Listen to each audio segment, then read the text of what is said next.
Hello, friend. Welcome to Stories Lived, Stories Told.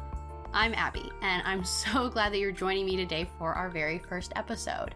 Today's episode is what I am calling a mini-sode.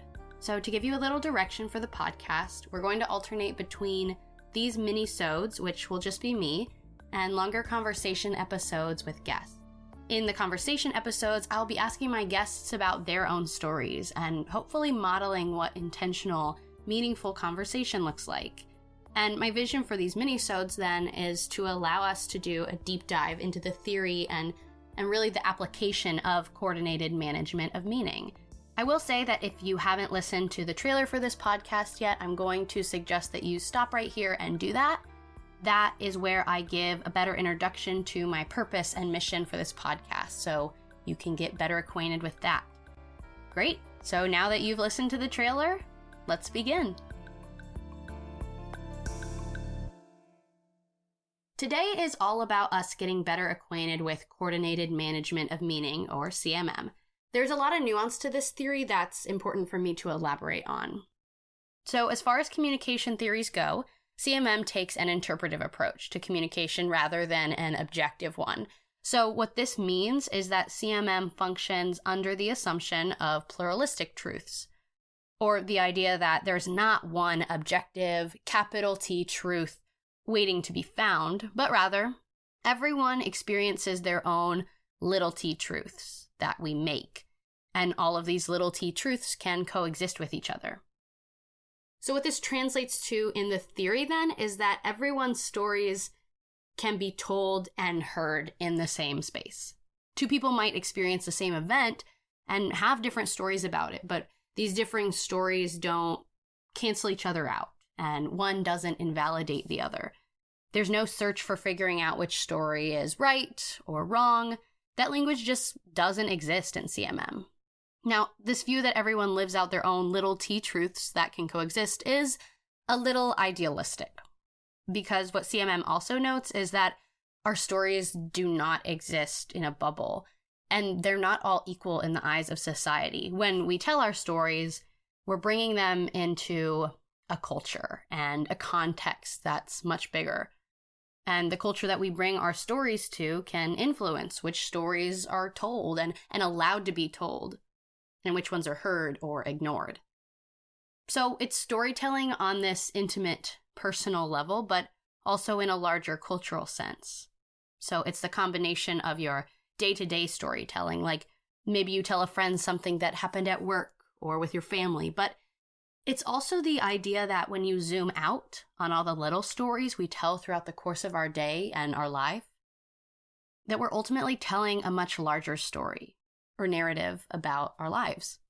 As I mentioned, CMM was founded by Barnett Pearce and Vernon Cronin in the 1970s. In the trailer, I said that the central idea of CMM is that persons in conversation co-construct their own social realities. But there's a little more to it. The full understanding of CMM is that persons in conversation co-construct their own social realities and are simultaneously shaped by the worlds they create. So what CMM is effectively doing is looking at the process of communication from the lens of a participant, instead of taking on the perspective of a neutral observer. CMM recognizes that we are all engaged in a constant cycle of creating and then being influenced by what we create. The language CMM uses is that communication is a constitutive force, meaning that it shapes our ideas, relationships, and environment. This basically acknowledges the process of communication itself as a real factor in our lives. So it goes beyond just paying attention to the content or what is communicated, and instead starts looking at how we are communicating and seeing the power there. So to break down this core concept, even if we're not always having conversations with people in the most basic sense of the word, we are all always persons in conversation. The same way I made the distinction between your day-to-day stories that you tell and your life stories that you're telling, this gets at that overarching idea of being constantly in conversation with one another. We live in community, so we're always collaborating and communicating. which is then what makes it so we are not isolated, but co-constructing, because we are all partners in the creation of our social worlds, and then participants in the social worlds we created and are still creating. Ideally, through the course of this podcast, we can build our understanding of what it looks like to be a person in conversation, co-creating our own social reality, and better understand the responsibility that we have to ourselves and to others to create something that works for everybody, something more just and equitable.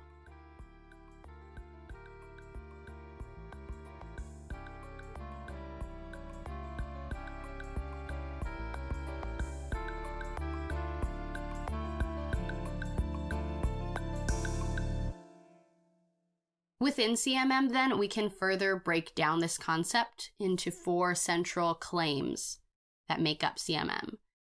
So the first claim states, our communication creates our social worlds.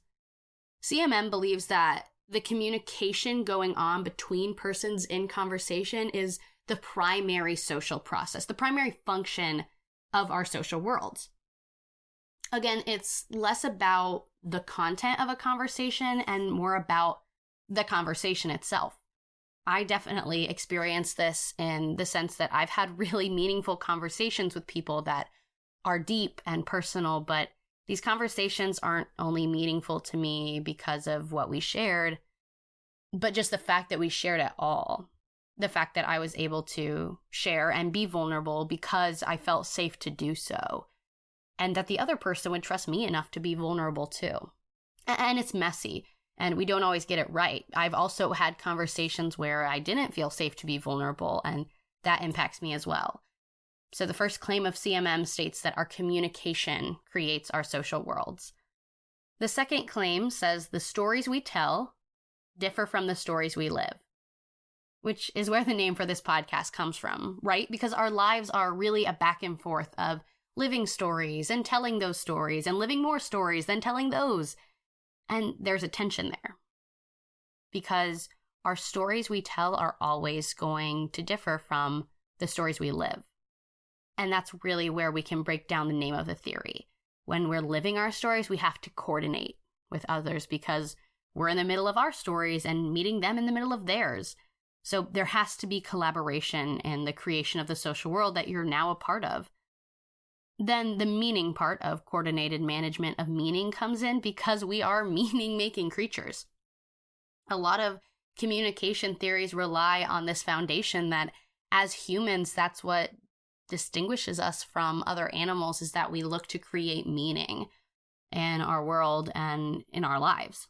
So when we tell our stories, that is our way of making meaning out of the things we experience. And in turn, we're also then managing that meaning in how we present our stories. Like, I could tell you a story of a conflict with a friend where I'm the victim and they treated me wrong, and I might leave out parts where I was the antagonist of the story because I want to manage the story about myself that people know. Maybe I want them to think positively of me, or whatever the motivation is. So claim 2 says the stories we tell differ from the stories we live. And that's not innately a bad thing that we do this. The point of this claim is not to, call us out or tell us we're doing something wrong, but just to help us recognize how we relate to our stories. Which then brings us to claim 3, which says we get what we make.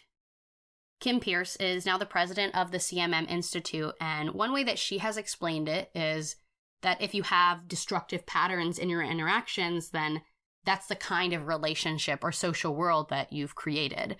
A destructive, maybe defensive, negative one. But if you come to interactions with genuine curiosity and love and an open mind, then you're creating a way different social world. Before he passed away, Barnett Pierce wrote an article, and in it he says there are 3 questions we need to be asking ourselves. How did that get made? What are we making right now? And what can we do to make better social worlds? So this hits the past, present, and future of CMM, of looking back on what we created in our interactions and conversations previously, and are we still showing up the same way, or how do we show up better in the future? Barnett Pierce also talked about bifurcation points. So these kind of make or break moments that will influence the course of the conversation or of the relationship from then on out. So it was really his belief that having the knowledge and language provided by CMM would equip us to make the best choice when we come to these bifurcation points, so that ultimately we could get something better because we were actively thinking about what we were making. So claim 3, we get what we make. And lastly, claim 4, get the pattern right, create a better social world. I said earlier that I wanted us to pay attention now to what it means to be a person in conversation and what it means to have the responsibility of creating our social world. That puts a lot of control and, in some ways, pressure on us. So this claim is the idea of responsibility that comes with this theory. And it points out that the idea of creating better social worlds is subjective. That what constitutes a better social world is going to look different in different circumstances. But in every social world, Kim and Barnett Pierce say it's about mindfulness. Mindfulness of your story and other people's stories and how they interact. It's the paying attention. Like if you're in a conversation with someone, recognizing the weight or power of your actions to create real change. So claim 4 is get the pattern right, create better social worlds. And that's what we're going to try to do.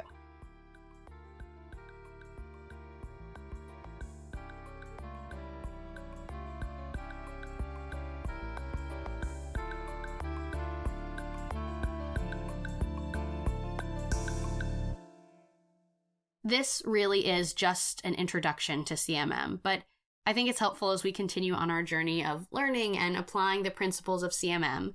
So there's so much more to explore about CMM, and we'll get there.